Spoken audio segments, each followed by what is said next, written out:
ಒಬ್ಬ ಪುಣ್ಯ ಪುರುಷನ ಹಬ್ಬದ ಕಾರ್ಯಕ್ರಮ ಶತಮಾನಗಳ ಹಿಂದೆ ಮಾಡಿದಂತ ಆ ಪುಣ್ಯ ಪುರುಷನ ಹುಟ್ಟುಹಬ್ಬಕ್ಕೆ ನಾವು ಹುಟ್ಟುಹಬ್ಬವನ್ನು ಆಚರಣೆ ಮಾಡಿಕೊಂಡಿದ್ದೇವೆ. ಆ ಪುಣ್ಯ ಪುರುಷನ ಹುಟ್ಟುಹಬ್ಬಕ್ಕೆ ನಮ್ಮ ಹುಟ್ಟುಹಬ್ಬಕ್ಕೂ ಬಹಳ ವ್ಯತ್ಯಾಸ ಇದೆ. ನಾವು ಒಂದು ಟೇಬಲ್ ಇಟ್ಟು ಕೇಕ್ ಇಟ್ಟು ಮೇಣದ ಬತ್ತಿಯ ದೀಪ ಹಚ್ಚಿದ ದೀಪ ಆರಿಸಿ ನಮ್ಮ ಹುಟ್ಟುಹಬ್ಬವನ್ನು ನಮ್ಮ ಆಚರಣೆ ಮಾಡಿದರೆ ದೀಪವೇ ಇಲ್ಲದ ಗುಡಿಸಿನ ಮಕ್ಕಳ ಎದೆಯಲ್ಲಿ ಅಕ್ಷರದ ದೀಪ ಹಚ್ಚಲಿಕ್ಕೆ ಯಾರು ಪ್ರೇರಣೆಯಾಗಲ್ಲ ಅಂತ ಪುಣ್ಯ. ಕೆಲವು ಅರಮನೆಯನ್ನು ಕಟ್ಟಿದವರ ಹುಟ್ಟುಹಬ್ಬ ಅಲ್ಲ, ಬಡವರ ಮಕ್ಕಳಿಗೆ ಅರುವಿನ ಮನೆಯನ್ನು ಕಟ್ಟಿಸುವುದಕ್ಕೆ ಪ್ರೇರಣೆಯಾದವರು.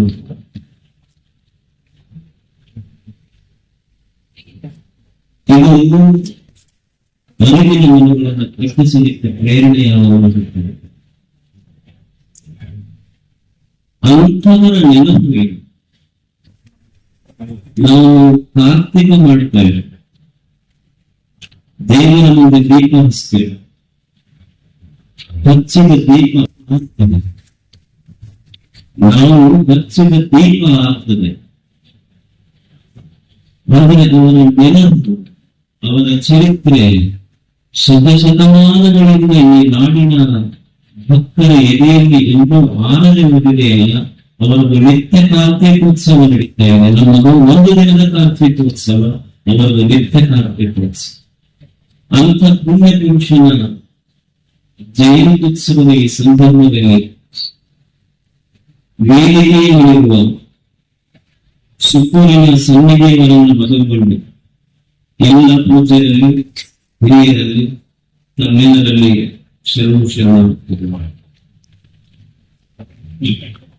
ಈ ಬದುಕನ್ನು ಕುರಿತು ವಿಶ್ವದ ಶ್ರೇಷ್ಠ ಚಿಂತಕರು, ದಾರ್ಶನಿಕರು ಜೀವನದ ಬಗ್ಗೆ ಚಿಂತನೆ ಮಾಡಿ ಒಬ್ಬ ಸಾಮಾನ್ಯ ಜೀವನವನ್ನು ನೋಡಿರಬೇಕು, ಒಬ್ಬ ದಾರ್ಶನಿಕ ಜೀವನವನ್ನು ನೋಡುವುದಕ್ಕೆ ವ್ಯತ್ಯಾಸ. ಮಾರ್ಕ್ ಟ್ವೇನ್ ಅನ್ನುವಂಥ ಒಬ್ಬ ಪಾಶ್ಚಿಮಾತ್ಯ ಅಮೆರಿಕದ ಚಿಂತಕ ತಮ್ಮ ಜೀವನವನ್ನು ಕುರಿತು ಸಂಶೋಧನೆ ಮಾಡಿ ಮನುಷ್ಯನ ಜೀವನದಲ್ಲಿ ಅವನು ಎಷ್ಟು ವರ್ಷ ಆದ್ರೂ ಬದುಕಿರಬಹುದು, ಆದರೆ ಅವನ ಜೀವನದಲ್ಲಿ ಕೇವಲ 2 ದಿನ ಬಹಳ ಮುಖ್ಯವಾದ ದಿನಗಳು. The two most important days in your life are: first is the day when you are born, and second is the day when you find it life. Mark ಟ್ವೇನ್ನ ಮಾತು ಎಷ್ಟು ಸುಂದರ ಅಂದ್ರೆ, ಪ್ರತಿಯೊಬ್ಬ ವ್ಯಕ್ತಿಯ ಜೀವನದಲ್ಲಿ ಅವನು ಎಷ್ಟು ವರ್ಷ ಬದುಕೇನೆ ಅನ್ನೋದು ಮುಖ್ಯ ಅಲ್ಲ, ಅವನ ಜೀವನದ 2 ಪ್ರಮುಖ ಘಟನೆಗಳು ಅಂದ್ರೆ, ಒಂದನೇದು ಆ ವ್ಯಕ್ತಿ ತಾಯಿಯ ಗರ್ಭದಿಂದ ಈ ಭೂಮಿಗೆ ಬಂದಿದ್ದು ಹುಟ್ಟಿದ ದಿವಸ, ಇದು ಒಂದನೇದು. 2ನೇದು ಅವನಿಗೆ ಈ ಭೂಮಿಯ ಮೇಲೆ ಭಗವಂತನ ಯಾಕೆ ಕಳಿಸ್ತಾ ಅನ್ನೋದು ಬೇರೆ ಗೊತ್ತಿದ್ದೆಲ್ಲವೂ 2ನೇ ವಿಶೇಷ. ಒಂದನೇದು ಆಕೆ ಹುಟ್ಟಿದ ದಿವಸ, ತಾಯಿಯ ಗರ್ಭದಿಂದ ಭೂಮಿಗೆ ಬಂದನಲ್ಲ, ಅದು ವಿಶೇಷ. ಯಾಕೆ ಒಬ್ಬ ವ್ಯಕ್ತಿ ಹುಟ್ಟಿದ್ದು ಅಷ್ಟು ವಿಶೇಷ ಅಂತ ನೋಡಿದ್ರೆ, ಒಬ್ಬ ವ್ಯಕ್ತಿಯ ದೇಹ ಇದು ರಚನೆ ಆಗಿದ್ದು ಪಂಚಭೂತಗಳಿಂದ. ಮಣ್ಣು, ನೀರು, ಗಾಳಿ, ಬೆಳಕು, ಬಯಲು ಇದೆಲ್ಲವೂ ಜಡ ಇದೆ. ಪಂಚಭೂತಗಳು ಜಡ ಆದವಲ್ಲ, ಈ ಜಡಗಳೊಂದು ಜೀವ ಚೈತನ್ಯ ಉತ್ಪತ್ತಿ ಆಯ್ತಲ್ಲ, ಇದು ಅದ್ಭುತ ಅಂತ ಕರೆಯುವುದು. ಅದಕ್ಕಾಗಿ ಇದು ಬಹಳ ಮುಖ್ಯವಾದ ದಿನ. ಆದ ತಾಯಿಯ ಗರ್ಭದಿಂದ ಭೂಮಿಗೆ ಬಂತು. ಎರಡನೇದು ಭಗವಂತನಿಗೆ ಭೂಮಿಗೆ ಕಳಿಸಿದ್ಮೇಲೆ ಯಾಕೆ ಕಳಿಸಿದ ಅನ್ನುವ ಪ್ರಶ್ನೆ ಯಾವಾಗ ನಾವು ತೆರೆಯೋದು ಗೊತ್ತಿಲ್ಲ. ಅದು ಬಹಳ ಎರಡನೇ ಮುಖ್ಯವಾದ ದಿನ. ಬರ್ಬೇಕಲ್ಲ, ದೇವರು ಯಾಕೆ ನಮಗೆ ಭೂಮಿಗೆ ಕಳಿಸಿದ ಅನ್ನೋದು ವಿಚಾರ ಮಾಡಬೇಕಲ್ಲ. ನಾವೆಲ್ಲರೂ ಪ್ರಶ್ನೆ ಮಾಡ್ತೀವಿ, ಒಬ್ಬ ಉದ್ಯೋಗಿ ಆಗಿರ್ಲಿ, ಒಬ್ಬ ನೌಕರಿಗಾರನಾಗಿರ್ಲಿ, ಒಬ್ಬ ಒಕ್ಕಲತನ ಮಾಡೋದು ಇರ್ಲಿ, ಕೇಳೋರು ಎಲ್ಲಿ ಹೋಗ್ತೀವಿ ಅಂತ ಹೇಳ್ತಾರೆ. ನೀವು ಎಲ್ಲಿ ಹೋಗ್ತೀವಿ ಅಂತ ಹೇಳಿದ, ಆಫೀಸ್ ಹೋಗ್ತೀವಿ ಅಂತ ಹೇಳಿದ, ಅಂಗಡಿಗೆ ಹೋಗ್ತೀವಿ ಅಂತ ಹೇಳ್ತಾರೆ. ಯಾಕೆ ಹೊಟ್ಟೆ ಪ್ರಶ್ನೆ ಮಾಡಿದವರು ಹೇಳೋದೇನಂದ್ರೆ ಹೊಟ್ಟೆ ತಿಂದಿಲ್ಲ. ಯಾಕೆ ಹೊಟ್ಟೆ ಅಂತ ಕೇಳಿದ್ರೆ ಹೇಳೋದು ಹೊಟ್ಟೆ ತಿಂದಿಲ್ಲ. ಅಲ್ಲ, ಯಾರಿಗೆ ಹೊಟ್ಟೆ ಹೇಳಿ? ಆನೆ ಅಂತ ಆನೆಗೆ ದೇವರು 10 ಫೀಟ್ ಹೊಟ್ಟೆ ಕೊಟ್ಟಾನ. 10 ಫೀಟ್ ಬೈ 10 ಫೀಟ್ ಹೊಟ್ಟೆ ಇರುವಂತ ಆನೆ ಬಹಳ ಚಿಂತೆ ಮಾಡಿಲ್ಲ. ಅರ್ಧ ಫೀಟ್ ಹೊಟ್ಟೆ ಇರುವಂತ ಮನುಷ್ಯ ಎಷ್ಟು ನೋಡಿದ ವಿಚಾರ ಮಾಡಕ್ಕೆ ಮಾಡ್ಬೇಕಲ್ಲಿ ಮಕ್ಕಳಿಗೆ, ಮೊಮ್ಮಕ್ಕಳಿಗೆ ಅಂತಿರ್ತಾನೆ. ನಾವು ಮನೆಯೊಳಗೆ ಕಟ್ಟಿದ ಯಾವ ಆತ್ಮ ಎಮ್ಮೆ ತನ್ನ ಮಕ್ಕಳಿಗೆ ಮೊಮ್ಮಕ್ಕಳಿಗೆ ಬೇಕಂತ ಬಡಿಗೆ ಬಟ್ಟೆ ಯಾವ ಸತ್ತಿಲ್ಲ. ಮನುಷ್ಯ ಒಬ್ಬನ ಬಹಳ ಇದ್ರ ಬಗ್ಗೆ ವಿಚಾರ ಮಾಡಿದ. ಆದ್ರೂ ಓಡತಾನಲ್ಲ, ಎಲ್ಲಿ ಓಡಾಕತ್ತಾನೆ? ಎಲ್ಲ ವ್ಯಕ್ತಿಗಳ ಒಂದು ಜೀವನದ ಉದ್ದೇಶ ಏನು ಅಂದ್ರೆ, I want to become successful. ನಾನೊಬ್ಬ ಯಶಸ್ವಿ ಮನುಷ್ಯನಾಗಬೇಕು. ಹಾಗಾದ್ರೆ ಯಶಸ್ಸು ಅಂದ್ರೆ ಏನು? ಏನು ಪಡೆದ್ರೆ ಮನುಷ್ಯ ಯಶಸ್ಸು ಪಡೆದಂಗಾಗ್ತದೆ? ಅವನು ಯಾವಾಗ ಸಕ್ಸಸ್ಫುಲ್ ಮನುಷ್ಯ ಅನಿಸ್ಕೊಳ್ತಾನೆ? ತಾಯಿ ಮಗನಿಗೆ ಮೊದಲು ಶಾಲೆಗೆ ಕಳಿಸಿದ ದಿವಸ ಹೇಳು ಮೊದಲ ಮಂತ್ರ ಅಂದ್ರೆ, ನೀ ಫಸ್ಟ್ ರ್ಯಾಂಕ್ ಬರ್ಬೇಕು, ನೀ ಫಸ್ಟ್ ಬರ್ಬೇಕು. ಅಂದ್ರೆ ತಾಯಿ ಮೊದಲನೇ ದಿವಸ ಕಲಿಸಿದ ಮಾತಾ ಉಳಿದ ಏನಾಗಬೇಕು, ನೀವಿಗೆ ಬರ್ಬೇಕು. ಸಂಘರ್ಷ ಅವನಿಗೆ ಮೊದಲನೇ ದಿವಸ ಕಲಿಸಿರುತ್ತ. ಒಂದು ಶಾಲೆಯಲ್ಲಿ ಫಸ್ಟ್ ರ್ಯಾಂಕ್ ಬಂದವನಷ್ಟೇ ಯಶಸ್ವಿ ಪುರುಷ ಅನ್ನೋದಾದ್ರೆ, ಮತ್ತು ಶಾಲೆಯೊಳಗೆ ಮುಂದೆ ಹೋಗೋದೆಲ್ಲ ಅವನೇನು ಅಯಶಸ್ವಿಗಳೇನು ಮಾತಾಡಿಲ್ಲ. ಓದಿ ದೊಡ್ಡ ಆಫೀಸರ್ ಆದವರು ಅಷ್ಟೇ ಸಕ್ಸಸ್ಫುಲ್ ಅನ್ನೋದಾದ್ರೆ, ಅವರನ್ನು ದೊಡ್ಡ ಆಫೀಸರ್ ಮಾಡಿದ ಅವ್ರ ಅಪ್ಪ ಒಕ್ಕಲ್ತನ ಮಾಡ್ತೀನಲ್ಲ, ಹಂಗಾದ್ರೆ ಅಯಶಸ್ವಿ ಮನುಷ್ಯ ಅನ್ಲಿಕ್ಕೆ ಆಗ್ತೈತಿ. ಯಾರು ಯಶಸ್ವಿ ಪುರುಷ ಅನ್ನಲಿಕ್ಕೆ ಸಾಧ್ಯ ಇದೆ ಹೇಳಿ? ಈ ಒಂದು ಗಿಡದ ಟೊಂಗೆಗೆ 2 ಹಣ್ಣು ಬಿಟ್ಟಿರ್ತಾವ. ಒಂದು ಕಾಯಿ ಇರ್ತದೆ, ಒಂದು ಹಣ್ಣಾಗಿರ್ತದೆ. ಒಂದೇ ಗಿಡದ ಟೊಂಗೆಗೆ 2, ಒಂದು ಕಾಯಿ ಒಂದು ಹಣ್ಣು ಇರ್ತದೆ. ಹಣ್ಣಾಗಿದ್ದು ಯಶಸ್ವಿ ಹಣ್ಣು, ಕಾಯಿ ಇಟ್ಟಿದ್ದು ಅಯಶಸ್ವಿ ಹಣ್ಣು ಅಂತ ಹೇಳಲಿಕ್ಕೆ ಆಗ್ತದೆ. ಹಾಗಾದ್ರೆ ಸಕ್ಸಸ್ ಅನ್ನೋದು ಯಾವುದ್ರ ಮೇಲೆ ನಡಿಬೇಕು ಮನುಷ್ಯ? Who is successful? ನಾವೇನ್ ಹೇಳ್ತೀವಿ ಸಾಮಾನ್ಯವಾಗಿ, ಇಲ್ಲ ಒಬ್ಬ ಬೆಗರ್ ಭಿಕ್ಷುಕ ಒಂದು ದೇಶದ ಸಾಮ್ರಾಟ ಆಗುವುದು ಸಕ್ಸಸ್ ಅಂತ ನಾವು ಕರೆದ್ರೆ, ಒಬ್ಬ ಸಾಮಾನ್ಯ ಭಿಕ್ಷುಕ ಒಂದು ದೇಶದ ಸಾಮ್ರಾಟನಾಗುವುದು ಯಶಸ್ಸು ಅನ್ನೋದು ಕರೆದ್ರೆ, ಒಂದು ದೇಶದ ಸಾಮ್ರಾಟನಿದ್ದಂತಹ ಬುದ್ಧ ಭಿಕ್ಷು ಯಶಸ್ಸು ಅಂತ ಕರೀಲಿಕ್ಕೆ ಆಗ್ತದೆ. ವಿಜಯಪತ್ ಸಿಂಘಾನಿಯಾ ಅಂತಿದ್ರು, ನೀವು ಹೆಸರು ಕೇಳಿರ್ಬೇಕು. ರೆಮೆಂಡ್ ಗ್ರೂಪ್ ಚೇರ್ಮನ್ ಇದ್ರು. ಈ ರೆಮೆಂಡ್ ಗ್ರೂಪ್ ವಿಜಯಪತ್ ಸಿಂಘಾನಿಯಾ ಈ ರೆಮೆಂಡ್ ಗ್ರೂಪ್ ಚೇರ್ಮನ್ ಇದ್ರು. ಅವರು ಭಾರತದ ಅತ್ಯಂತ ಶ್ರೀಮಂತರ ಸಾಲಿನಲ್ಲಿ ಬರುವಂತಹ ವ್ಯಕ್ತಿ. ಅವರಿಗೆ ಲೈಫ್ ಟೈಮ್ ಅವಾರ್ಡ್ ಸಿಕ್ಕು. ಪ್ರಶಸ್ತಿಗಳಿಗೆ ಕೊರತಿರಲಿಲ್ಲ, ಶ್ರೀಮಂತಿಗೆ ಕೊರತಿರಲಿಲ್ಲ, ಮನೆಯಲ್ಲಿ ವೇತನಗಳು ಯಾವುದು ಕೊರತಿಲ್ಲ. ಮಕ್ಕಳೆಲ್ಲ ಕಸಿಕೊಂಡು ಮನೆಗೆ ಒಂದು 2 ಬೆಡ್ರೂಮ್ ಅಪಾರ್ಟ್ಮೆಂಟ್ ನೊಳಗಿದ್ದರು. ಹಾಗಿದ್ದಂತಹ ವಿಜಯಪುರ ಸಿಂಘಾನಿ ಯಾರು ದೇಶದ ಅತ್ಯಂತ ಶ್ರೀಮಂತ ವ್ಯಕ್ತಿ ಅಂತ, ಯಾರಿಗೆ ಎಲ್ಲ ಲೈಫ್ ಟೈಮ್ ಅವಾರ್ಡ್ ಸಿಕ್ಕಿದ್ದು ಅಂತ ವ್ಯಕ್ತಿ ಒಂದು ಆಟೋಬಯೋಗ್ರಫಿ ಬರೀತಾರೆ. ಎಲ್ಲಾ ಸಂಪತ್ತಿತ್ತು, ಅಧಿಕಾರ ಇತ್ತು, ಪದವಿ ಪುರಸ್ಕಾರಗಳು ಇದ್ದಾಗೂ ಸಹಿತ, if this life is incomplete, then what makes this life complete?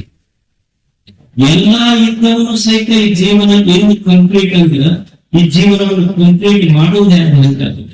ಏನಕ್ಕೆ ಜೀವನ ಪರಿಪೂರ್ಣ ಆಗ್ತದೆ? ರತನ್ ಟಾಟಾ ಒಂದು ಚಲೋ ಮಾತು ಬರೀತಾರೆ. ಒಂದು ಬಿಸಿನೆಸ್ ಸ್ಕೂಲ್ ಹೋಗಿದ್ದಾರೆ. ಅವ್ರು ಹೇಳ್ತಾರೆ, ಯಾರಿಗೆ ಯಶಸ್ವಿ ಮನುಷ್ಯ ಆಗ್ಬೇಕು, ಯಾರಿಗೆ ಸಕ್ಸಸ್ಫುಲ್ ಮನುಷ್ಯ ಆಗಬೇಕು ಅಂದ್ರೆ, your success is not counted by the bank balance. Bank ಒಳಗ ನಿನ್ ಹಣ ಎಷ್ಟೈತಿ ಅನ್ನೋದ್ರ ಮೇಲೆ ನಿನ್ನ ಸಕ್ಸಸ್ ಕೌಂಟ್ ಆಗ್ತದೆ. ನಿನ್ನ ಹೆಸರಲ್ಲಿ ಎಷ್ಟು ಪ್ರಾಪರ್ಟಿ ಅದಾವ ಅನ್ನೋದ್ರ ಮೇಲೆ ನಿನ್ನ ಸಕ್ಸಸ್ ಕೌಂಟ್ ಆಗೋದಿಲ್ಲ. ಮತ್ತು ಸೋಷಿಯಲ್ ಮೀಡಿಯಾಗಳಿದ್ರೆ ಎಷ್ಟು ಮಂದಿ ಫಾಲೋವರ್ಸ್ ಸಿಗಕ್ಕೆ ಫ್ರೆಂಡ್ಸ್ ಅದಾವ ಅನ್ನೋದ್ರ ಮೇಲೇನು ನಿನ್ನ ಯಶಸ್ಸು ಕೌಂಟ್ ಆಗೋದಿಲ್ಲ. ನಿಜವಾದ ಯಶಸ್ವಿ ಪುರುಷ ಯಾರು ಅಂದ್ರ, ಯಾರು ಎದೆಯೊಳಗೆ ಸಂತೋಷ ಐತಲ್ಲ ಅನ್ನೋ ಭೂಮಿಯ ಮೇಲೆ ನಿಜವಾದ ಯಶಸ್ವಿ ಪ್ರಕಾರ. ಯಾರು ಎದೆಯಾಗ ಸಂತೋಷ ಐತಿ, ತನ್ನ ಹತ್ತಿರ ಬಂದವರಿಗೆಲ್ಲ ಸಂತೋಷ ಹಂಚುತ್ತಾನಲ್ಲ, ಅವ ನಿಜವಾದ ಯಶಸ್ವಿ ಪುರುಷ. ಇವೊಂದು ಮನೆ ಇದೆ, ಇವೊಬ್ಬ ಶ್ರೀಮಂತ ಬಹಳ ದೊಡ್ಡ ಮನೆ ಕಟ್ಟಿಸಿದ್ದು, ಒಂದು 40-50 ಲಕ್ಷ ರೂಪಾಯಿ ಕೊಟ್ಟು ಮನೆ ಕಟ್ಟಿದ್ರು ಸಹಿತ ಆ ಮನೆಯೊಳಗೆ ನೀವು ಎಷ್ಟೇ ಸಾಮಾನು ತಂದಿಡ್ರಿ, ಒಂದು 20-30 ಲಕ್ಷ ರೂಪಾಯಿ ಕೊಟ್ಟು ಸೋಫಾ ಸೆಟ್, ಟಿವಿ ಎಲ್ಲ ತಂದಿಡ್ರಿ, ಆದ್ರೂ ಮನೆ ಖಾಲಿ ಉಳಿತದೆ. ನೀವು 50 ಲಕ್ಷ ರೂಪಾಯಿ ಕೊಟ್ಟು ಮನೆ ಕಟ್ಟಿ 25-30 ಲಕ್ಷ ರೂಪಾಯಿ ಕೊಟ್ಟು ಸೋಫಾ ಸೆಟ್ ಸಾಮಾನು ಎಲ್ಲ ತಂದಿಟ್ಟರು ಮನೆ ತುಂಬೋದಿಲ್ಲ. ಮನೆ ತುಂಬಬೇಕಾದ್ರೆ ಸಾಮಾನುಗಳು ಬೇಕಿಲ್ಲ. ನೀವು ಸುಮ್ಮನೆ ₹1 ಕೊಟ್ಟು ತಂದ ಮಣ್ಣಿನ ಕೊಳತೆಯ ದೀಪ ಹಸಿರಿ ಬೆಳಕು ಮನೆ ತುಂಬಿದರೆ ಹೊರತು ಸಾಮಾನು ಮನೆ ತುಂಬಿದ್ದಾರೆ. ಹಾಗೆ ವ್ಯಕ್ತಿಗೆ ಸಂಪರ್ಕವನ್ನು ಜೀವನ ತುಂಬುವುದಿಲ್ಲ, ಅವನ ಎದುರಿಗಿರುವ ಸಂತೋಷವನ್ನು ಜೀವನ ಮಾಡುತ್ತದೆ. ಯಾರಿಗೆ ಇಚ್ಛೆಯಿಂದ ಹೇಳಿ ನಾವೆಲ್ಲರೂ ಸಂತೋಷವಾಗಿರ್ಬೇಕಂತ ಎಲ್ಲರೂ ಅಪೇಕ್ಷೆ ಕೊಡ್ತೀವಿ. ಯಾರ ಅಪೇಕ್ಷೆ ಕೊಡೋದು? ನಮ್ಮೆಲ್ಲರ ಅಪೇಕ್ಷೆಯೂ ಸಹಿತ ನಾವು ಸಂತೋಷವಾಗಿರ್ಬೇಕಂತೀವಿ. ನಮ್ಮ ಅಪೇಕ್ಷೆ ಯಾರಿಗೂ ಸಹಿತ ನಾವು ದುಃಖಿಯಾಗಿರ್ಬೇಕಂತಿದೆ. ಮತ್ತು ಎಲ್ಲರೂ ಸಂತೋಷವಾಗಿರ್ಬೇಕಂತ ಅಪೇಕ್ಷೆ ಪಟ್ಟಿವಿ. ನಾವು ದುಃಖಿಯಾಗಿದ್ದು ಸಹಿತ ಸಂತೋಷವೇ, ಆದ್ರೆ ನಾವು ಭೇಟಿಯಾಗಿದ್ದೆಲ್ಲ ಗೊತ್ತಾನೆ. ಯಾಕೆ ಮನುಷ್ಯ ಸಂತೋಷವನ್ನು ಬಯಸಿದ್ರು ಸಹಿತ ದುಃಖಿ ಆಗ್ತಾನೆ ಮನುಷ್ಯ? ನಾವೆಲ್ಲ ಹೇಳ್ತೀವಿ, ನಮ್ಗೆ ಬಹಳ ಟೆನ್ಷನ್ ಆಗಿರೋದು, ನಮ್ಗೆ ಬಹಳ ಡಿಪ್ರೆಷನ್ ಇತ್ತು, ಹೊರಗಾರ ವೆಲ್ ಡ್ರೆಸ್ಡ್, ಒಳಗೆ ಡಿಪ್ರೆಸ್ಡ್. ಎದಕ್ಕೆ ಮನುಷ್ಯನಿಗೆ ಡಿಪ್ರೆಷನ್ ಬಂತು? ಯಾಕೆ ಭಯ ಆಗ್ತದೆ? ಯಾಕೆ ಎಂಜಾಯ್ಟಿ ಶುರುವಾಯ್ತು? ಮನುಷ್ಯನಿಗೆ ಯಾಕೆ ಚಿಂತೆ ಶುರುವಾಯ್ತು? ಯಾಕೆ ದುಃಖ ಬಂತು ಅಂದ್ರೆ, there is a conflict between mind and the will of the nature. ಇಲ್ಲೊಂದು ಯುದ್ಧ ಇದೆ, ನನ್ನ ಇಚ್ಛೆ ಮತ್ತು ದೈವ ಇಚ್ಛೆ, ನನ್ನ ಇಚ್ಛೆ ಮತ್ತು ನಿಸರ್ಗದ ಇಚ್ಛೆಯ ಮಧ್ಯೆ ಒಂದು ಯುದ್ಧ ನಡೀತದೆ. ಮನುಷ್ಯ ದುಃಖಿಯಾದ ಅಂದ್ರೆ ನಮ್ಮೆಲ್ಲರ ಅಪೇಕ್ಷೆ ಏನು ಅಂದ್ರೆ, ನಾವು ಅನ್ಕೊಂಡಂಗೆ ನಡಿಬೇಕೆಲ್ಲ ಅಂತೆ. ನಮ್ಮೆಲ್ಲರ ಅಪೇಕ್ಷೆ ಏನು ಅಂದ್ರೆ, ನನ್ನ ಇಚ್ಛೆಯಂತೆ ಜಗತ್ತು ನಡಿಬೇಕು ಅಂತೀವಿ. ನನ್ನ ಇಚ್ಛೆಯಂತೆ ಎಲ್ಲವೂ ನಡಿಬೇಕು ಅಂತ ನಾನು ಅಂತೀನಿ. ಆದ್ರೆ ನಿಸರ್ಗದ ಇಚ್ಛೆ ಹಂಗಿಲ್ಲ. ನಿಸರ್ಗದ ಇಚ್ಛೆಯಲ್ಲಿ ನಾನು ನಡಿಬೇಕಾಗ್ತೈತಿ.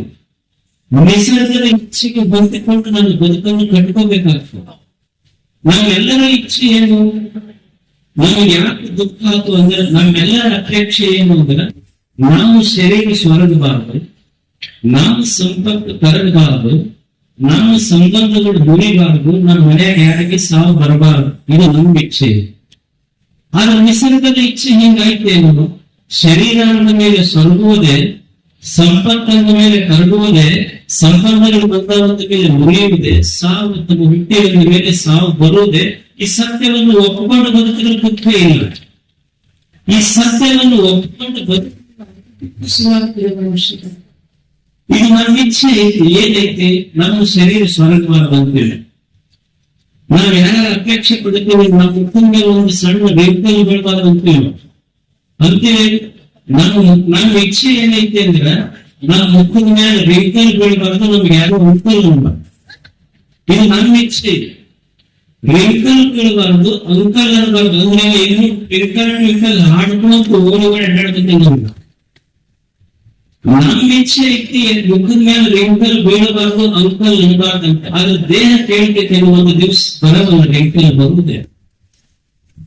ಈಗ ನಾನು ಅಂತಿರ್ತೀನಿ ನಾನು ಒಟ್ಟು ಬೆಳೆ ಕೂದಲು ಬರಬಾರ್ದು ಅಂತ ನಾನು ಅಪೇಕ್ಷೆ ಪಡ್ತೀನಿ. ಸಾಧ್ಯ ಇಲ್ಲ. ಬೆಳೆ ಕೂದಲು ಬರಬಲ್ಲ ವಯಸ್ಸಾದ ಮೇಲೆ ಹಂಗೆ ಇರ್ತೈತೆ ಅಂತ ಹೇಳಿ. ಈಗ ನೀವು ಊಟ ಮಾಡ್ತೇವೆ, ಊಟ ಮಾಡುವಾಗ ಮದುವೆ ಹೇಳ್ತೀರಿ, ಹೋಳಿಗೆ ಉಣ್ತೀರಿ, ಆಮೇಲೆ ಹುಬ್ಬಿ ಉಣ್ತೀರಿ, ಅಥವಾ ನಿಮ್ ಕಡೆ ಸ್ವೀಟ್ ಉಣ್ತೀರಿ, ಕೊನೆಗೆ ಏನ್ ಉಣ್ತೀರಿ? ಅನ್ನ ಉಣ್ತೀರಿ. ಆಮೇಲೆ ಹೆಂಗ್ ಇರ್ತೈತಿ? ಬೆಳ್ಳಗಿರ್ತೀವಿ. ಅಂದ್ರೆ ಬೆಳೆ ಅನ್ನ ಉಣ್ಣಾಕಂತಂದ್ರೆ ಊಟ ಮುಗಿಯಾಕ ಬಂದೈತಿ ಅಂತ ತಿಳ್ಕೊಬೇಕು. ತಿರ್ಯಾಗ ಬೆಳೆ ಕೂದಲು ಬಂದವರು ಜೀವನ ಮೇಲೆ ಮುಗಿಯಾಕ ಬಂದೈತಿ ಅಂತ ತಿಳ್ಕೊಬೇಕಷ್ಟೇ. ಶರೀರ ಅಂದ ಮೇಲೆ ಸ್ವರ್ಗವದೇ ಸತ್ಯ ತಿಳ್ಕೊಂಡು ಬದುಕುವುದಿಲ್ಲ ಅಷ್ಟೇ ಮನುಷ್ಯ. ನಾ ಈ ಶರೀರ ಸ್ವರ್ಗವಾದ ಅಂತ ಅನ್ನ ಉಣ್ಣಕ್ಕಿಲ್ಲ, ಅನ್ನ ಉಣ್ತೇವೆ. ಈ ಶರೀರ ಸ್ವರ್ಗಬಾರದು ಅಂತ ಗುಡಿಗೆ ನಿಮ್ಮಂತೇವೆ. ಯಾವ ಅನ್ನ ಅನ್ನೋದು ಈ ಶರೀರ ಸ್ವರ್ಗಬಾರದು ಅಂತ ನಾವು ಅಪೇಕ್ಷೆ ಪಡ್ತೀವಿ, ಯಾವ ಗುಡಿಗೆ ತಗೊಂಡ್ರೆ ನಾ ಈ ದೇಹ ಸ್ವರ್ಗಬಾರದು ಅಂತ ಅಪೇಕ್ಷೆ ಪಡ್ತೀವಲ್ಲ, ನಾವು ಉಣ್ಣುವ ಅನ್ನವೇ ಬಳಸ್ತೈತಿ. ತೆಗೆದುಕೊಳ್ಳುವ ಗುಡುಗಿಗೆ ಎಕ್ಸ್ಪೈರಿ ಡೇಟ್ ಐತಿ.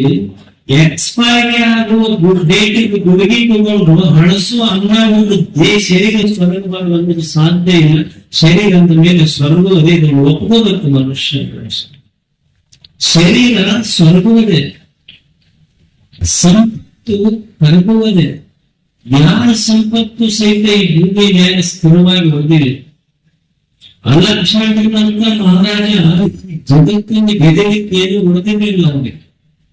ಅಂಥ ದೊಡ್ಡ ಸಾಮ್ರಾಟ ಅವ ಹೋಗುವಾಗ ಅವನು ಹೇಳಿದ ಮಾತು ಏನು ಅಂದ್ರೆ, I am A poor king of rich Kingdom.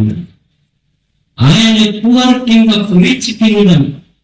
ಯಾಕಂದ್ರೆ ಈ ಭೂಮಿಯಲ್ಲಿ ಬಿಟ್ಟು ಹೋಗುವಾಗ ಬಡವನು ಬಡವನಾಗೇನೆ ಸಾಯಬೇಕು, ಶ್ರೀಮಂತನು ಸಹಿತ ಬಡವನಾಗಿ ಸಾಯಬೇಕು. ಇದು ಜಗತ್ತಿನ ಸತ್ಯ. ಇದನ್ನು ಅರ್ಥ ಮಾಡಬಹುದು. ಯಾರು ಸ್ವಯಂ ಸಂಪತ್ತು ಹೇಳಿ ಎಲ್ಲರ ಸಂಪತ್ತುಗಳು ಕರುವುದಲ್ಲ. ಇಲ್ಲಿ ಯಾರ ಸಂಪತ್ತು ಉಳಿತಿದೆ ಹೇಳು? ನಾವು ಅಂತೀವಿ ಖರೆ, ನಮ್ಮ ಅಪೇಕ್ಷೆ ಏನು? ನಮ್ಮ ಸಂಪತ್ತು ಶ್ರೀಮಂತಿಕೆ ಹೋಗಬಾರದು. ನಾವು ದೇವರಿಗೆ ಬೇಡಿಕೊಂಡಿದ್ದೇವೆ ಗುಡಿಗೆ ಹೋಗಿ, ಗುಡಿಗೆ ಹೋಗಿ ಸಂಕಲ್ಪ ಮಾಡ್ತೀನಿ, ಪೂಜಾ ಮಾಡ್ತೀನಿ, ಅಭಿಷೇಕ ಮಾಡಿಸ್ತೀನಿ. ಗುಡಿಗಳಿಗೆ ಸಂಕಲ್ಪ ಅಂತ ಮಾಡ್ತೀನಿ, ಕೈಯಾಗಿ ಪತ್ರಿಕೆ ಕೊಟ್ಟು ಅಕ್ಷತೆ ಕೊಟ್ಟು ಅವ್ರು ಹೇಳಿಸ್ತಿರ್ತಾರೆ. ಧನ ತಿಲಕ ಪುತ್ರ ಪೌತ್ರಾಭಿವೃದ್ಧಿ ಅಂತ ಹೇಳಿಸ್ತಿರ್ತಾರೆ. ಏನ್ ಸಂಕಲ್ಪ ಏನ್ ಹೇಳ್ತಿರ್ತಾರಂದ್ರ, ಧನ ಕನಕ ಪುತ್ರ ಪೌತ್ರಾಭಿವೃದ್ಧಿ. ಅವ ಗುಡಿಗೆ ಸಂಕಲ್ಪ ಏನ್ ಮಾಡಕತ್ತಾನಂದ್ರ, ಧನ ಅಂದ್ರೆ ದುಡ್ಡು, ಕನಕ ಅಂದ್ರೆ ಬಂಗಾರ. ಭಗವಂತನೇ ನಾನು ಸಂಕಲ್ಪ ಮಾಡಿ ಏನ್ ಬೇಡ್ಕೊಳಕತ್ತೀನಿ ಅಂದ್ರ, ನನ್ನ ಮನೆಗೆ ಧನ ಬಂಗಾರ ಎಷ್ಟು ಬರ್ಬೇಕಂದ್ರ, ನಾನು ನನ್ನ ಮಕ್ಕಳು ನನ್ನ ಮೊಮ್ಮಕ್ಕಳು ತುಳಿದು ತೇರ್ಬಾರ್ದು, ಅಷ್ಟು ಸಂಪರ್ಕ ಬರ್ಬೇಕು ಅಂತ ಸಂಕಲ್ಪ ಮಾಡಾಕತ್ತಾನ. ಅಭಿಷೇಕ ಬರ್ದಿಸಿದ್ದು 11 ರೂಪಾಯಿ ವರ್ಷ.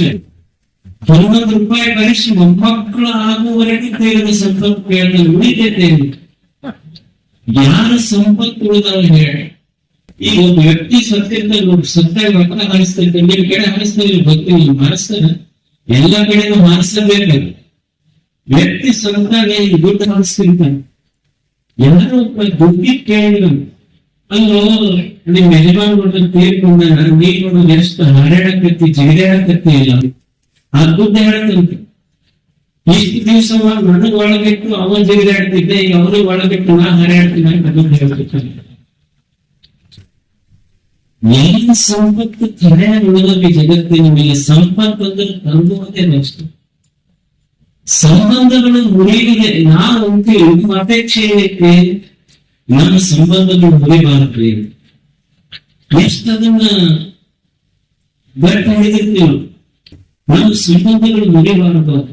ಯಾವ ಸಂಬಂಧಕ್ಕೆ ಇತಿಹಾಸದಲ್ಲಿ ಉಳಿದಾಗ ಹೇಳಿ? ಶ್ರೀರಾಮಚಂದ್ರನಂತ ಶ್ರೀರಾಮಚಂದ್ರ ಎಂದು ಪಟ್ಟಾಭಿಷೇಕ ಆಗಬೇಕಂತ ಹೋಗಿದ್ದ, ಅದೇ ಬಾಯಿಂದ ಮಗ ನೀನು ವನವಾಸಕ್ಕೆ ಹೋಗ್ಬೇಕು ಅಂತ ಹೇಳಿಸ್ತೀವಿ. ತಂದೆ ಮಕ್ಕಳ ಸಂಬಂಧ ಗಟ್ಟಿರ್ತವ ಅಂತ ಹೇಳಿ ಆಗ್ತದೆ. ಗುರು ಶಿಷ್ಯರ ಸಂಬಂಧ ಬಹಳ ಗಟ್ಟಿರ್ತಾವೆ ಅಂತ ಹೇಳ್ಬಹುದೇನು. ಏಕಲವ್ಯ ನಮ್ಮ ಒಬ್ಬ ಸಾಮಾನ್ಯ ಬಾಲಕನ ಶಬ್ದ ವೇದಿ ವಿದ್ಯೆಗೆ ಗುರುವಿನ ಹೆಬ್ಬಾಳು ಅಂತ ಕೇಳಿಲ್ಲ. ತಾಯಿ ಮುಗಿದವನು ಹೇಳಿ ತಾಯಿಯಲ್ಲ ಮಗ. ಸಣ್ಣ ಹುಡುಗಿದ್ದಾಗ ಮಗ ತಾಯಿ ನೀವು ಮಗನ ದೂರ ಸರಿಸ್ತಿರ್ತಾಳೆ. ಮಗು ಅಳ್ಕೊಂಡು ಅಂಗೇಲಾಗಿ ಇಟ್ಕೊಂಡು ತಾಯಿ ಕಿವಿ ಇರ್ತಿರ್ತೀವಿ. ಅದೇ ಮಗ ದೊಡ್ಡ ಆದ ಮೇಲೆ ಅವ್ರು ಬಹಳ ದೃಷ್ಟಿ ಮಾಡಿ ನೋಡೋದಿಲ್ಲ. ಮುಗಿದ್ವಿ ಮಗನ ಬಹಳ ಕಷ್ಟಪಟ್ಟು ಓದಿಸಿ ಸ್ಟ್ಯಾಂಡರ್ಡ್ ಮಾಡಿ ಮದುವೆ ಮಾಡಿರ್ತಾಳೆ. ಹೆಂಡತಿ ಅಂತಾಳ, ನಾನು I cannot leave with your mother. ನೀವು ಹೋಗ ನನಗೆ ಆಗುದಿಲ್ಲ. ಅವ್ರು ಇಬ್ಬರು ಎಜುಕೇಟೆಡ್ ಇರ್ತಾರ. ಮುದುಕಿ ಸಾಲಿ ಕೈಲಾರ್ದು ಕಷ್ಟಪಟ್ಟು ಮಗನ ಓದಿಸಿ ದೊಡ್ಡವ್ರು ಮಾಡಿರ್ತಿದ್ರು. ಇನ್ನೊಬ್ಬರ ಮನೆ ಕಸ ಮುಸುಗಿ ಮಾಡಿ ಮಗನ ಓದಿಸಿ ದೊಡ್ಡವ್ರು ಮಾಡಿದ ಮುದುಕಿ ಹೆಂಡತಿ ಗಂಡ ಮಾತಾಡ್ತಿರ್ತಾರ. ಮುದುಕಿ ನಿಂತಿರ್ತೈತಿ ಮುಗಿಯಾಕ. ಹೆಂಡತಿ ಹೇಳ್ತಿರ್ತಾಳ, I cannot leave with your mother. ನೀವು don't worry, I will with you, I will take you mother to old age. ಮುದುಕಿ ಎದಕ್ಕೆ ಮುಗಿಯಾಕ ಉಂಟು. ಎದಕ್ಕಂದ್ರ ನಾನು ನನ್ನ ಮಗನಿಗೆ ಓದಿಸಿದ ಸಾರ್ಥಕ. ಯಾಕಂದ್ರ ನನ್ನ ಮಗ ಇಂಗ್ಲಿಷ್ ನಾಗ ಮಾತಾಡ್ತಾನಂತ ಮುಗಿತು. ಮುದುಕಿ ಗೊತ್ತಿಲ್ಲ, ಅರ್ಥ ಆಗಿಲ್ಲ. ನನ್ನ ಮಗ ನನಗೆ ವೃದ್ಧಾಶ್ರಮ ಕರ್ಕೊಂಡು ಹೋಗ್ತಾನಂತ ಮುದುಕಿಗೆ ಅರ್ಥ ಆಗಿಲ್ಲ. ಮುದುಕಿ ಅಲ್ಲೇ ಅಂತಿತ್ತು, ನಾನು ಓದಿಸಿದ ಸಾರ್ಥಕ. ನನ್ನ ಮಗ ಇಂಗ್ಲಿಷ್ ಮೀಡಿಯಂ ಮಾಡಬೇಕು. ಯಾವ ಸಂಬಂಧಗಳು ದುನಿಯ ಮೇಲೆ ಸಂಬಂಧದ ಮೇಲೆ ಸ್ವಲ್ಪ ಎದಕ್ಕೋ ಕೂಡಿರ್ತಾವ, ಏನೋ ಬಯಸಿದ್ದಕ್ಕೆ ಕೂಡಿರ್ತಾವ. ಸಿಗದೆ ಇದ್ರೆ ಆಗತ್ತಾವ ಅಷ್ಟೇ.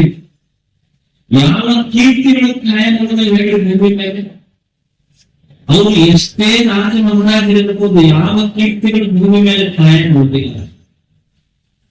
ಈಗ ನಾವು ಪೂಜೆ ಮಾಡ್ತಿರ್ತೀವಿ. ಪೂಜೆ ಮಾಡುವಾಗ ಎಲ್ಲಾ ಕಡೆ ನೀವು ಲಕ್ಷ್ಮಿ ಪೂಜೆ ಮಾಡ್ರಿ, ಸರಸ್ವತಿ ಪೂಜೆ ಮಾಡ್ರಿ, ಇನ್ನೊಂದೇವ್ರ ಪೂಜೆ ಮಾಡ.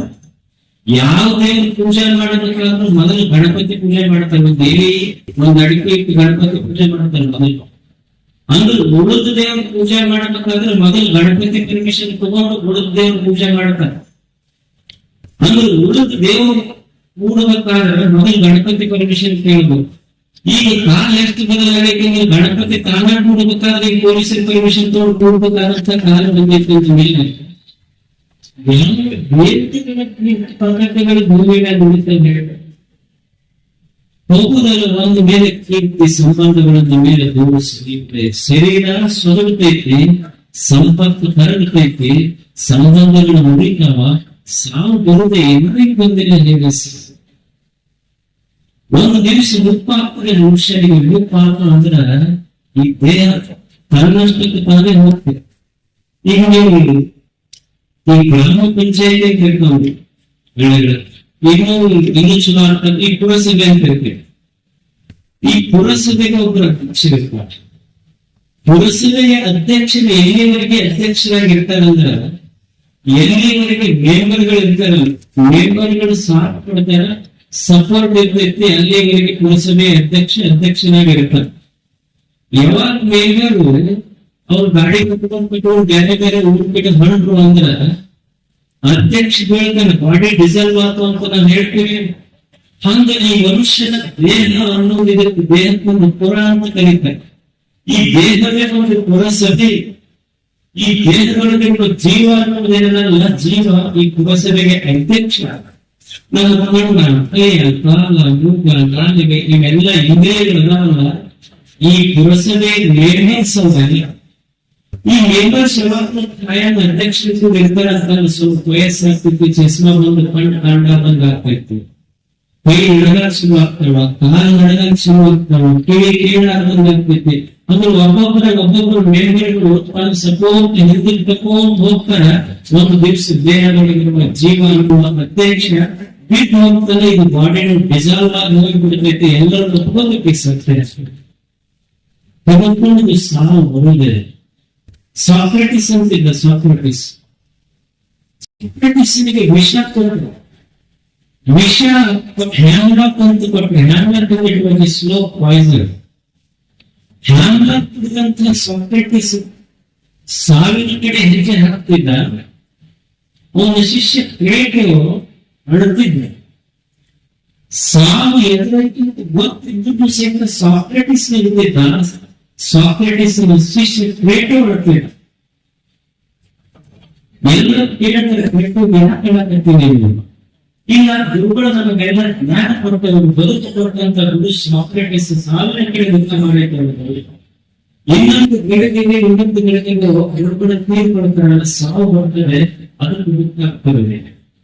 ಆದ್ರೆ ಸಾಕ್ರೆಟಿಸ್ ನಿಂತಿರ್ತಾರೆ. ಸಾಕ್ರೆಟಿಸ್ ಕೇಳಿದ್ರೆ ನೀವು ಶಿಷ್ಯರಾಗ್ತೇನೆ ನೀವೇ ಗಿಡವಾಗುತ್ತೀವಿ ಅವಾಗ ಸಾಕ್ರೆಟಿಸ್ ಹೇಳ್ತಾನೆ, ಮತ್ತು ನನ್ನೆಲ್ಲಾದ ಇನ್ನೇನು ಮಾಡಲಿ ನಾನು ಒಂದು ತತ್ವಜ್ಞಾನಿ ಸಾವನ್ನ ದೃಷ್ಟಿಕೋನ ಹೇಗೈತೆ ಅವ ಅಂತ ನಾ ಯಾಕೆ ಬರ್ತೀನಿ ಅಂದ್ರೆ ಸಾವು ಬಂದಾಗ ನಾ ಅದೇನೆ, ನಾ ಇದ್ದಾಗ ಸಾವು ಬಂದಿಲ್ಲ, ಸಾವು ಬಂದಾಗ ನಾನಾ ಇದ್ರೆ ಸಾವು ಮಾಡುವ ದೃಷ್ಟಿಕೋನ. ಅಂದ್ರೆ ಎಲ್ಲರಿಗೂ ಒಬ್ಬ ಮನುಷ್ಯ ಶರೀರ ಸುರುವುದೇ ಸಂಪರ್ಕ,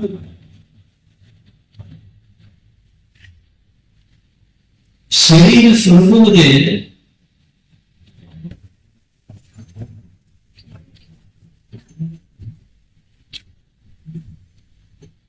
ಶರೀರ ಸ್ವರ್ಗುವುದೇ, ಸಂಪರ್ಕ ಕರಗುವುದೇ, ಸಂಬಂಧಗಳು ಮುರಿಯುವುದೇ, ಸಾವು ಬರುವುದೇ.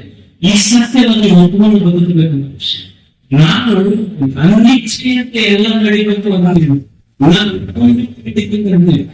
ನನಗೆ ಯಾರು ಏನು ಮಾತಾಡೋದು ನಾನು ನನ್ನ ಅಪೇಕ್ಷೆ. ನನಗೆ ಯಾರು ಚುಚ್ಚಿ ಮಾತಾಡಬಾರದು, ಎಲ್ಲರೂ ಮೆಚ್ಚಿ ಮಾತಾಡಬೇಕಂದ್ರೆ ನಮ್ಮ ಅಪೇಕ್ಷೆ ಇದ್ರೆ ಅದು ಜಗತ್ತಿನೊಳಗೆ ಆಗಲಿಕ್ಕೆ ಸಾಧ್ಯ ಇದೆ.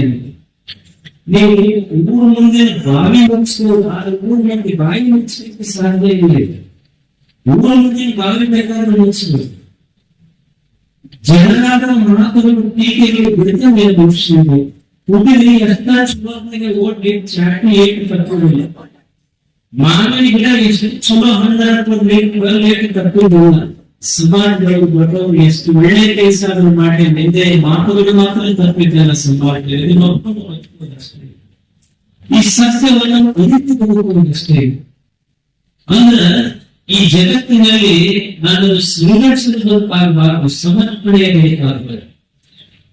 ಯಾವ ವಿಸರ್ಜನೆಗೆ ಈ ಭೂಮಿಗೆ ಕಳಿಸಬೇಕು ಅದ್ರ ಜೊತೆ ನಾನು ಸಂಘರ್ಷಕ್ಕೆ ಸಮರ್ಪಣೆಯೊಂದಿಗೆ ಬದುಕುವ, ದೈವೇಚ್ಛೆಯೊಂದಿಗೆ ಬದುಕುವ. ಈ ನನ್ನ ಇಚ್ಛೆ ಅಲ್ಲ, ದೈವೇಚ್ಛೆಯೊಂದಿಗೆ ಬದುಕುವ. ಯಾವ ಇಚ್ಛೆಗಳ ಜಗತ್ತಿನಲ್ಲಿ ಈಡೇರಿಕೆ ಹೇಳಿ ಎಲ್ಲ ಇಚ್ಛೆಗಳು ಸಹಿತ ಈಡೇರಲಿಕ್ಕೆ ಸಾಧ್ಯ ಇಲ್ಲ. ಎಲ್ಲ ಇಚ್ಛೆಗಳು ಈಡೇರಲಿಕ್ಕೆ ಸಾಧ್ಯ ಇದೆ. ಈ ಮ್ಯಾಟ್ರಿಮೋನಿ ಆಫೀಸ್ ಮ್ಯಾಟ್ರಿಮೋನಿ ಆಫೀಸ್ ಅದು ಏನಂತಾರೆ, ವಧು ವರ ಅನ್ವೇಷಣಾ ಕೇಂದ್ರ.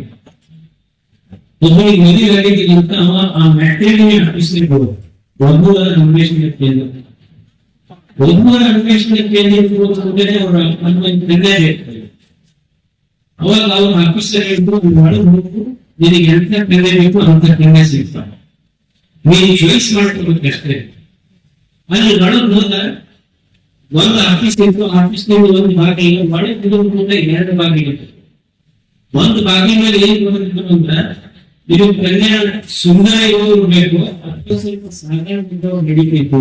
ಇನ್ನೊಂದು ಬಾಗಿಲು ಯಾಕೆ ನಾವು ಸುಂದರ ಇರೋರೇ ಬೇಕಾಗಿಲ್ಲ, ಅದರಿಂದ ಬಾಗಿಲು ಮತ್ತೆ 2 ಬಾಗಿಲು.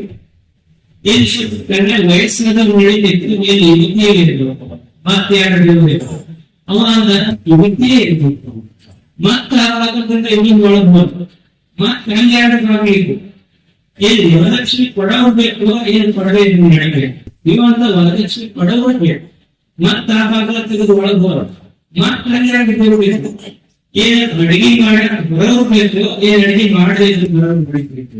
ಈ ಅಡಿಗೆ ಮಾಡಕ್ ಬರೋರು ಬೇಕು, ಮತ್ತೆ ಆವಾಗ ತೆಗೆದು ಮತ್ತೆ ಒಳಗೆ ಬಂದು ಮತ್ತೆ 2 ಹಾಕಿರ್ಬೇಕು. ನೀ ಏನ್ ಬೇಕು, ಸುಳ್ಳು ಬೇಕು, ನಿಮಗೆ ಬೈದು ಸುಳ್ಳು ಎದುರಾಡೋದು ನಡೀತೈತೆ. ಎದುರಾಡೋದು ಬೇಕಾಗಿಲ್ಲ, ಏನ್ ಬೇಕು ಸುಳ್ಳು ಬೇಕು. ಮತ್ತೆ ಅದು ಕರೆಕ್ಟ್ ಹೊರಗೆ ಹೋದ ಅಲ್ಲಿ ಒಂದಾಗಿಟ್ಟು ನಡೀತಿ. ನಿಮಗೆ ಇಷ್ಟು ಗುಣ ಪಾಪಕ್ಕೆ ಹೊರಟು ಹೋಗಂತ ಬೋರ್ಡ್ ಹಾಕಿದ್ರು ಹೊರಗೆ ಇಷ್ಟು ಗುಣ ಹುಡುಕೊಂಡು ಸಿಗುದಿಲ್ಲ. ಯಾರು ಇಚ್ಛೆ ತೋರಿಸ್ತೇವೆ ಮನುಷ್ಯನಿಗೆ ಇಚ್ಛೆ ಪಡಬಾರ್ದು. ಇಚ್ಛೆ ಪಡುವ ತಪ್ಪೇನು ನೋಡಿದ್ದೇವೆ. ಇಚ್ಛೆ ಪಡುವುದು ತಪ್ಪಲ್ಲ, ನಾನು ಇಚ್ಛೆ ಪಡ್ತಿದ್ದೆಲ್ಲ ಕೈ ಹಿಡಿತೈತೆ ಅನ್ನೋದು ಕಷ್ಟ. ಇಚ್ಛೆ ಪಡುವುದು ತಪ್ಪಲ್ಲ, ಇಚ್ಛೆ ಪಡ್ತಿದ್ದೆಲ್ಲ ಕೈ ಹಿಡಿತೈತೆ ಅನ್ನೋದು. ಇಚ್ಛೆ ಪಟ್ಟಿದ್ದೆಲ್ಲ ಈ ಜಗತ್ತಿನೊಳಗೆ ಸಿಗತೈತೆ, ಇಚ್ಛೆ ಪಟ್ಟಿದ್ದೆಲ್ಲ ಸಿಗುದಿಲ್ಲ. ಯಾಕಂದ್ರೆ ಕೆಲಸ ನಿಮಗೆ ವರ್ತಮಾನದೊಳಗೈತಿ, ಫಲ ಭವಿಷ್ಯದ ಕಡೆಯಾಗೈತಿ. ಅದಕ್ಕೆ ಕರ್ಮಣ್ಯವಾದಷ್ಟು ಮಹಾಫಲೇಶ. ನೀ ಕರ್ಮ ಮಾಡು, ಫಲ ವಿಸರ್ಗಕ್ಕೆ ಬಿಡೋ ಅವಶ್ಯ. ನೀ ಕೆಲಸ ಮಾಡು, ನೀ ಕರ್ಮ ಮಾಡು, ಎಲ್ಲ ನಿನಗೆ ಹೆಂಗ್ ಬರ್ತೈತಿ ಅಂದ್ರೆ ಹೆಂಗ್ ಪೋಸ್ಟ್ ಮ್ಯಾಲ ನೀನು ಅಡ್ರೆಸ್ ಇಟ್ಕೊಂಡು ಪತ್ರ ತಂದುಕೊಂಡು ಹೋಗ್ತಾನೆ. ನೀ ಮಾಡಿದ ಪುಣ್ಯದ ಕೆಲಸಕ್ಕೆ ವಿಸರ್ಗಕ್ಕೆ ನಿಮ್ಮ ಅಡ್ರೆಸ್ ಬಂದು ಕೆಲಸ ಮಾಡ್ಕೊಂಡ್ಬರ್ತೀರಿ. ಬಯಕೆ ಅಂತಂದ್ರೆ ನಾನು ಬಯಸಿ ಬೇರೆ ನಾವೆಲ್ಲ ಮಹಾಭಾರತವನ್ನು ಕೇಳಿದೆ. ಮಹಾಭಾರತದಲ್ಲಿ ಕರ್ಣ ಯುದ್ಧ ನಡೀತು. ಮಹಾಭಾರತದ ಯುದ್ಧ ನಡೆದಾಗ ಕರ್ಣ ಪಾಂಡವರಿಗೆ ಕರ್ಣ ಎದುರಿಗಿದ್ರೆ ಪಾಂಡವರಿಗೆ ಆಗ್ತಾರೆ. ಶ್ರೀಕೃಷ್ಣ ಪರಮಾತ್ಮ ಕರ್ಣ ಹತ್ತಿರ ಬಂದು ಸಂಧಾನ ಮಾಡಲಿಕ್ಕೆ ಹೋಗ್ತಾರೆ.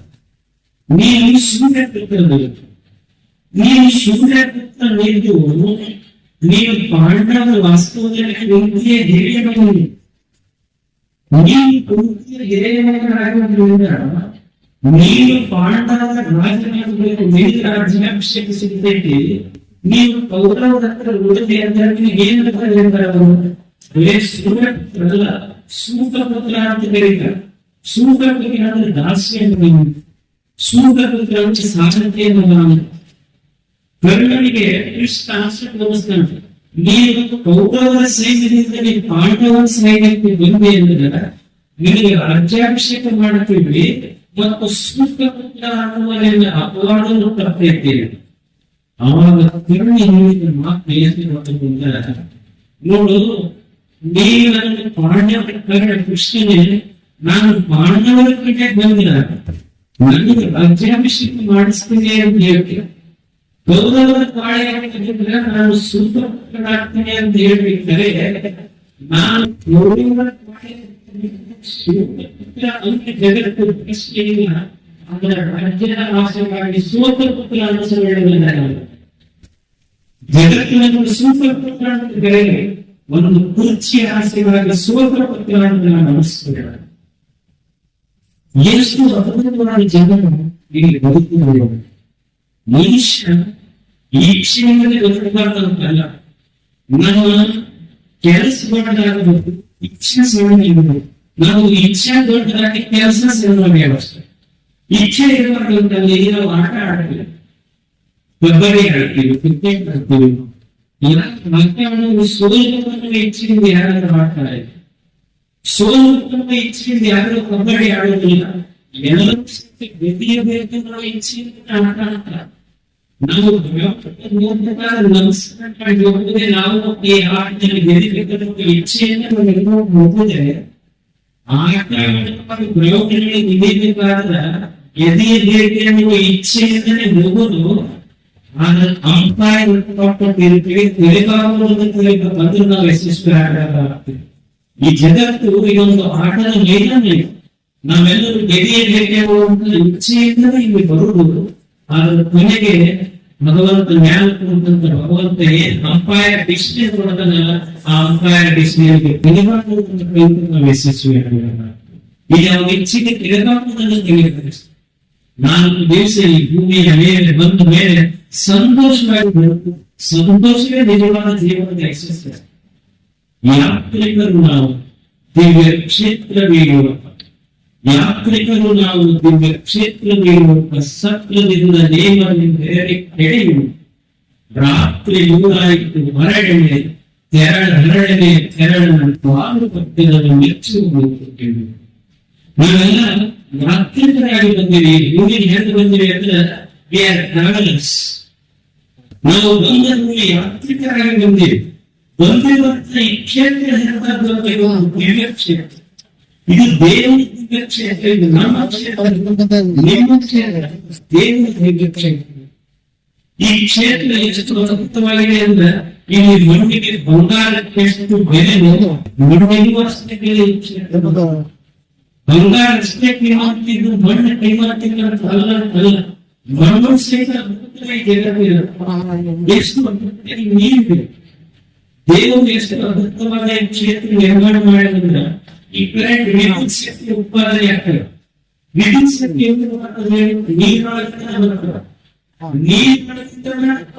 ಬೆಂಕಿ ಸಹಿತ ನೀರು ಮುಟ್ಟಿದ್ರೆ ನಮಗೆ ಯಾರಿಗೆ ಕರೆಂಟ್ ಬಿಡೋದು, ವಿದ್ಯುತ್ ಶಕ್ತಿ ಕರೆಂಟ್ ಶಾಕ್ ಕೊಡುವುದಿಲ್ಲ. ಅಂದ್ರೆ ನೀರಿನೊಳಗೆ ಬೆಂಕಿಯನ್ನಿಟ್ಟು ನೀರನ್ನು ಆರದಂತೆ, ನೀರನ್ನು ಸುಡದಂತೆ, ಬೆಂಕಿಯನ್ನು ಆರದಂತೆ ಇಳಿಸಿದ ಕ್ಷೇತ್ರಗಳಿವೆ. ಅಂಥದ್ದೇನೆ ದಿವ್ಯ ಕ್ಷೇತ್ರ. ಈಗಿರುವ ಮಣ್ಣಲ್ಲ. ಮಣ್ಣು ಅಂದ್ರೆ ಇದು ದಿವ್ಯ ಕ್ಷೇತ್ರ ಯಾಕಂದ್ರೆ ಇದೊಂದು ಮಣ್ಣಿದೆ, ಇದೊಂದು ಮಾವಿನ ಗಿಡ ಇದೆ, ಒಂದು ಸಣ್ಣ ಸೀಬೆ ಒಂದು ಬಟ್ಟ ಒಗಿತೀವಿ, ಮಾವಿನ ಬಟ್ಟ ಮಣ್ಣಿನ ಒಗಿತೀವಿ, ಒಂದು ಸಣ್ಣ ಸಸಿ ಬಂತ. ಸಸಿ ಬಂದಿದ್ದೇವೆ ಮಣ್ಣಿನಿಂದ ಬರ್ತದೆ. ಒಂದು ಮರ ಬರ್ತದೆ, ಅದು ಸಹಿತ ಮಣ್ಣಿನಿಂದ ಬರ್ತದೆ. ಹೂವು ಬರ್ತದೆ, ಅದು ಸಹಿತ ಮಣ್ಣಿನಿಂದಲೇ ಆಗಿದೆ. ಹಣ್ಣು ಬರ್ತದೆ, ಅದು ಸಹಿತ ಮಣ್ಣಿನಿಂದಲೇ ಬರ್ತದೆ. ಸಸಿಯು ಮಣ್ಣಿನ, ಮರವು ಮಣ್ಣಿನ, ಹೂವು ಮಣ್ಣಿನ, ಹಣ್ಣು ಮಣ್ಣಿನ. ಹಣ್ಣು ಮಣ್ಣು ತಿನ್ನಕ್ಕಾಗೋದಿಲ್ಲ, ಮಣ್ಣು ಭೂಮಿ ತಾಯಿಯ ಪವಾಡ. ಇಂಥ ದಿವ್ಯ ಕ್ಷೇತ್ರಕ್ಕೆ ನಾವು ಬಂದಿದ್ದೇವೆ. ಇದು ದಿವ್ಯ ಕ್ಷೇತ್ರ, ಇದು ದೇವರ ದಿವ್ಯ ಕ್ಷೇತ್ರ. ಈ ಕ್ಷೇತ್ರಕ್ಕೆ ಬಂದ ಮೇಲೆ ನಾವು ಹಾಕಬೇಕು ಅಂದ್ರೆ ಈ ಕ್ಷೇತ್ರವನ್ನು ಕೆಡಿಸಿಕೊಳ್ಳಬಾರದು. ಬದುಕಿನ ಉದ್ದೇಶ ಏನಾದರೂ ಇದ್ರೆ ನಾವೇನ್ ಮಾಡಬಹುದು? ಗಂಗೆಯನ್ನು ನಿರ್ಮಿಸಬಹುದಾಗಿದೆ, ತುಂಗೆಯನ್ನು ನಿರ್ಮಿಸಬಹುದಾಗಿದೆ, ಹಿಮಾಲಯವನ್ನು ನಿರ್ಮಿಸಬಹುದಾಗಿದೆ, ಹಾಗೆಯೇ ಕೃಷ್ಣೆಯನ್ನು ನಿರ್ಮಿಸಬಹುದಾಗಿದೆ. ನಾವು ಏನೂ ನಿರ್ಮಾಣ ಮಾಡಬೇಕಾಗಿಲ್ಲ. ಏನಾದ್ರೂ ಮಾಡಬೇಕಾಗಿದ್ರೆ ದೇವರು ಏನು ನಿರ್ಮಾಣ ಮಾಡೋದಿಲ್ಲ, ಅದನ್ನು ಕೆಡಿಸಲಾಗಿದ್ರೆ ಸಾಕು. ಅದು ಸಹಿತ ದೇವರ ಅದು ಜೀವನದ ಉದ್ದೇಶ. ಯಾತ್ರಿಕರು ನಾವು ದಿವ್ಯ ಕ್ಷೇತ್ರಗಳಿಲ್ಲ. ಸತ್ರದಲ್ಲಿ ನೇಮದಿರುವುದಿದೆ ನಡೆಯುವುದು. ಇದೊಂದು ಸತ್ರ, ಇದೊಂದು ಧರ್ಮ ಕ್ಷೇತ್ರ. ಈ ಸತ್ರ ಅಂತ ಕರೀತಾರೆ. ಒಳ್ಳೆಯ ಕ್ಷೇತ್ರಗಳಿಗೆ ಹೋದ್ರೆ ಎಷ್ಟು ದಿವಸ ಕೊಡ್ತಾರೆ? 3 ದಿವಸ ಕೊಡ್ತಾರೆ. 3 ದಿವಸಕ್ಕಿಂತ ಜಾಸ್ತಿ ಕೊಡುವುದಿಲ್ಲ. ಸತ್ರದಲ್ಲಿ ನೇಮದಿರುವುದಿದೆ ನಡೆಯುವುದು. ಏನ್ ನೇಮ ಅಂದ್ರೆ ಬಂದಿವೆ ಅಂದ ಮೇಲೆ ಏನಾದ್ರು ಒಂದಷ್ಟು ಸೇವೆ ಮಾಡಬಹುದು. ನೀವು ಕ್ಷೇತ್ರಕ್ಕೆ ಹೋಗಿ 3 ದಿವಸ ಗಂಟೆ ಹೋಗ್ತೀರಿ ಅಂದ್ರೆ ಏನಾದ್ರು ಸೇವೆ ಮಾಡಿ ಹೋಗ್ತೇವೆ. ಸೇವೆ ಮಾಡಿ ಹೋಗೋದು. ರಾತ್ರಿ 3 ಹೊರಡೆನೆ ತೆರಳಲು ಪಾಲು ಪಥ್ಯವನ್ನು ಮೆಚ್ಚುವುದು. ರಾತ್ರಿ 3 ಈಗ ಎದುರು 3 ರಾತ್ರಿ ಅಂತ ನೀವೊಂದು 3 ರಾತ್ರಿ 3 ವರ್ಷ ಬದುಕುವಾಗ 80 ವರ್ಷ 90 ವರ್ಷ ಬದುಕುವಾಗ ನೋಡಿವೆಲ್ಲ 3 ರಾತ್ರಿ ಅಂತ ಹೇಳಿ ನಿಂತಿದ್ದೇವೆ. ಈಗ ಹೇಳುದಿಲ್ಲ ಅಂತ ಹೇಳಿದ್ರೆ ಬಳಿತು ಮಾಡೋ ಮನಸ್ಸ ನೀವು 3 ದಿವಸ ಎಲ್ಲರೂ 3 ದಿವಸ ಅಂತ ಹೇಳ. ಈಗ 3 ದಿನದ ಸಂಖ್ಯೆ ಅಂತ ಹೇಳಿ ಯಾಕೆ 3 ದಿವಸ ಅಂದ್ರೆ 1 ದಿವಸ ಬರೋದು, 1 ದಿವಸ ಹೊಡೆದಾಡೋದು, 1 ದಿವಸ ಹೋಗೋದು, ಇರೋದೇ 3 ದಿವಸ ಅಷ್ಟೇ. ಅದಕ್ಕ ಇದು 3 ರಾತ್ರಿಗಳ ಜಾತ್ರೆಯಲ್ಲಿ ಕರೀತಾರೆ. ರಾತ್ರಿ 3 ಮರಡಿನ ತೆರಳು ಪಾಲು ತಪ್ಪಿದ ಮೆಚ್ಚು. ಪಾಲು ತಪ್ಪಿದ ಅಂದ್ರೆ ಆ ಧರ್ಮ ಕ್ಷೇತ್ರದ ಅವನಿಗೆ ಪಾಲು ಪತ್ರ. ಶಿವ ಪಾರ್ವತ್ಯದ ಈ ಕ್ಷೇತ್ರದ ಮೇಲ್ವಿಚಾರಕ ಯಾರು? ಶಿವ ಪರಮಾತ್ಮ. ಅವನ ಹೆಸರೇನು? ಶಿವ. ಶಿವ ಹೇಳಿದ್ದೇನು ಅಂದ್ರ ನೀ ಇರಬೇಕಾದದ್ದು 3 ರಾತ್ರಿ. ಅದಕ್ಕೆ ತಿಳ್ಕೊಂಡು ನಾವ್ ಏನ್ ತಿಳ್ಕೊಂಡು ಬದುಕಬೇಕು ಅಂದ್ರೆ ಇಲ್ಲಿ ಇರೋದು 3 ರಾತ್ರಿ ಅಂತ ತಿಳ್ಕೊಂಡು ಬದುಕಬೇಕು. ಎಷ್ಟು ರಾತ್ರಿ? 3 ರಾತ್ರಿ. 1 ದಿವಸ ಬಾಳು, 1 ದಿವಸ ಮದಾಡೋದು, 1 ದಿವಸ ಹೋಗೋದು. ನೀ ಇರೋದು 3 ರಾತ್ರಿ. ಇದನ್ನು ಹೇಳಲ್ಲ ಯಾರು? ಶಿವ. ಯಾವ ಶಿವ ಹೇಳಿದ್ರೆ ನೀ ಇರೋದು 3 ರಾತ್ರಿ. ಇದನ್ನು ಯಾರ ಎದೆ ಇಟ್ಕೊಂಡು ಬದುಕ್ತಾರಲ್ಲ ಅವರು ಶಿವರಾತ್ರೀಶ್ವರ ಅನುಭವ ಪುಣ್ಯಸ್ಮರಣೆ ಇರ್ತಾರೆ. ಯಾರ ತೆರೆ ವ್ಯಕ್ತಿ ಯಾರ ಸಂತಂದ್ರೆ ಯಾರ ಕೈಯಾಗ ನಾನು ಶಿವನ ಕಡೆಯಂತೆ 3 ದಿನದ ಜಾತ್ರೆಯನ್ನು ಚಲೋ ಮಾಡೋಣ ಹೋಗ್ತೀನಿ ಅಂತ ಯಾವ ವಿಧೇಯ ವ್ಯಕ್ತಿ ಅವರು ಶಿವರಾತ್ರೀಶ್ವರ ಅಂತ ಪುಣ್ಯ ಕಲುಷಣ ಜಯಂತಿ ಉತ್ಸವಕ್ಕೆ ಅಂತ ಜಯಂತಿ ಉತ್ಸವದಲ್ಲಿ ನಾವೆಲ್ಲರೂ ಪಾಲ್ಗೊಂಡಿದ್ದೇವೆ. ಪದರ ಪೂಜೆಯ ಸಾನ್ನಿಧ್ಯದಲ್ಲಿ ಒಂದು ಅದ್ಭುತವಾದಂತಹ ಕಾರ್ಯಕ್ರಮ ಈ ಬೆಳವಣಿಗೆ ನಡೀತಿದೆ. ಈ ಕಾರ್ಯಕ್ರಮದಲ್ಲಿ ಪುಣ್ಯ ಕೃಷ್ಣನ ಜಯಂತಿ ಉತ್ಸವದಲ್ಲಿ ಪಾಲ್ಗೊಂಡ ಎಲ್ಲರಿಗೂ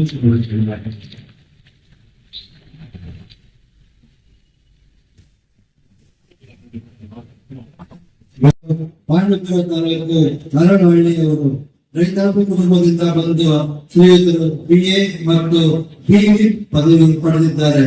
ಮೂಲತಃ ಉದ್ಯಮಿಗಳಾಗಿರುವ ಇವರು 2023ರ ವಿಧಾನಸಭಾ ಚುನಾವಣೆಯಲ್ಲಿ ಸ್ಪರ್ಧಿಸಿ ಗೆಲುವು ಸಾಧಿಸಿದ್ದಾರೆ.